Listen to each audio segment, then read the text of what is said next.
Wonderful. Bravo. Something's wrong with Barry. What? I've never seen this kind of readings from Barry's suit.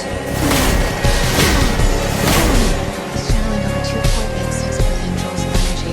That's a combined equivalent of almost 3 lightning bolts. Cicada's powers allow him to sustain injury, but not that much.